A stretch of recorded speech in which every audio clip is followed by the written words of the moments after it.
പിണറായി വിജയന്റെ മകൾ വീണ വിജയന്റെ ഉടമസ്ഥതയിലുള്ള എക്സാലോജിക് കമ്പനിയുമായി ബന്ധപ്പെട്ട മുഖ്യമന്ത്രി നിയമസഭയെ തെറ്റിദ്ധരിപ്പിച്ചതായി ഷോൺ ജോർജ്. ഭാര്യ കമലയുടെ പെൻഷൻ തുക ഉപയോഗിച്ചാണ് വീണ കമ്പനി തുടങ്ങിയതെന്ന വാദം തെറ്റാണെന്നാണ് ഷോൺ ജോർജിന്റെ ആരോപണം. എക്സാലോജിക് കമ്പനിയുടെ ബാലൻസ് ഷീറ്റും അദ്ദേഹം പുറത്തുവിട്ടു.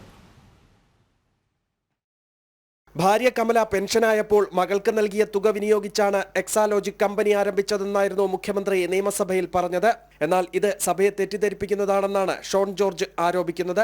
എക്സാലോജിക്കിന്റെ ബാലൻസ് ഷീറ്റ് പ്രകാരം 1 ലക്ഷം രൂപയാണ് കമ്പനിയുടെ മൂലധനം. എന്നാൽ 78.47 ലക്ഷം രൂപ കമ്പനിയുടെ ദീർഘകാല വായ്പയാണെന്ന് ബാലൻസ് ഷീറ്റിൽ വ്യക്തമാക്കുന്നു. ബാലൻസ് ഷീറ്റിന്റെ പകർപ്പും ഷോൺ ജോർജ് പുറത്തുവിട്ടു. സ്കൂൾ അധ്യാപികയായിരുന്ന കമല വിജയൻ വിരമിച്ചപ്പോൾ ഇത്രയധികം തുക ലഭിച്ചിരുന്നോ എന്നതാണ് ചോദ്യം. അതല്ലെങ്കിൽ ഈ തുകയുടെ വിവരങ്ങളെക്കുറിച്ചാണ് ഷോൺ ചോദ്യമുന്നയിക്കുന്നത്. ഇതുമായി ബന്ധപ്പെട്ട രേഖകൾ നിയമസഭാ പ്രിവിലേജ് കമ്മിറ്റി വിളിച്ചു വരുത്തണമെന്നും ഷോൺ ആവശ്യപ്പെട്ടു. ജനം, തിരുവനന്തപുരം.